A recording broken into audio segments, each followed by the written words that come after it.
हमारा दिलवा में चोट। ए दरोगा जी जल्दी लिखो न हो, लिखा लिखा दरोगा जी एगो रिपोर्ट। सुन के लगल हो हमारा दिलवा में चोट।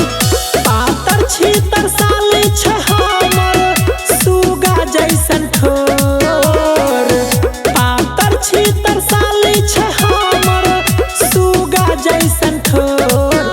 पूरे गौआ में हाला छे शोर, बौआ मौसी के ले गेल गाँवे के चोर।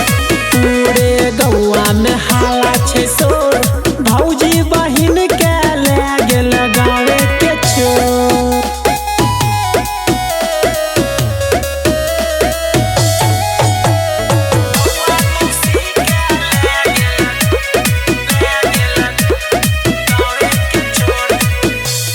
हो परेशान घर में भौजी और भाई, ससुर जी के बात की कहिया दुख में सासू माई।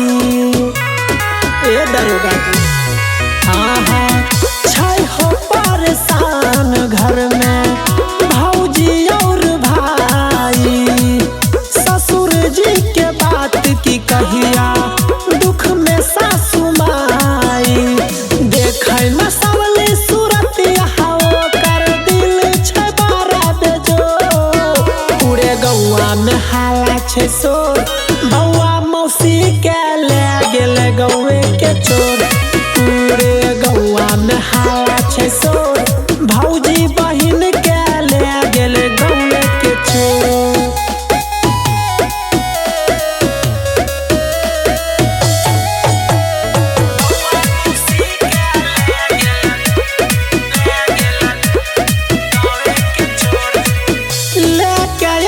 फोटो निशानी तिल छै हो गाल में, लिखला रिपोर्ट दरोगा जी हो फिलहाल में।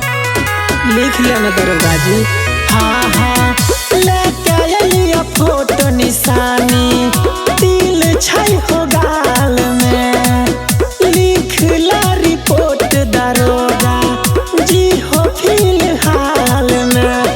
शिवम सरगम दीपक दिलवाला के देखै न रहे ओ। पूरे गौआ में हाला छै शोर, बौआ मौसी के ले गेल गौए के चोर।